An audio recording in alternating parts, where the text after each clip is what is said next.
उत्तर प्रदेश विधानसभा चुनाव में ब्राह्मण क्यों जरूरी, आइए देखते हैं इस वीडियो में। दोस्तों, उत्तर प्रदेश की राजनीति में ब्राह्मणों का वर्चस्व हमेशा से हावी रहा है। आबादी के लिहाज से उत्तर प्रदेश में लगभग 13% ब्राह्मण समाज है। कई विधानसभा सीटों पर तो 20% से ज़्यादा वोटर्स ब्राह्मण के हैं। ऐसे में हर पार्टी की नज़र इस वोट बैंक पर टिकना लाजमी है।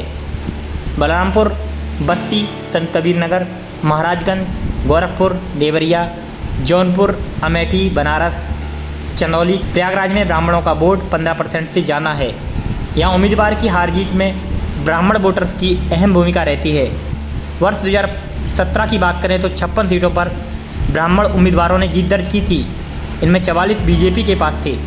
वर्ष 2007 में मायावती की अगुवाई में बसपा ने ब्राह्मण, दलित, मुस्लिम समीकरण पर चुनाव लड़ा तो उनकी सरकार बन गई। मायावती की बसपा ने उस चुनाव में 86 टिकट ब्राह्मणों को दिए थे। तब मायावती को ब्राह्मणों ने दिल खोल कर वोट दिया। इसके दो कारण थे।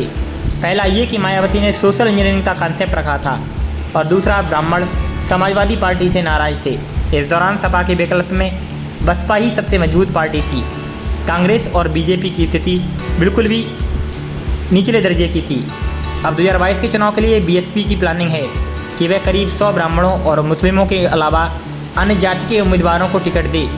अब वो बात अलग है कि ब्राह्मण समाज किस पार्टी को प्रदेश की गद्दी पर बैठने के लिए वोट करे, लेकिन सभी पार्टियां अपने अपने तरीक़ों से ब्राह्मणों को लुभाने के लिए अपने अपने पाले में खींचने की कोशिश कर रही हैं।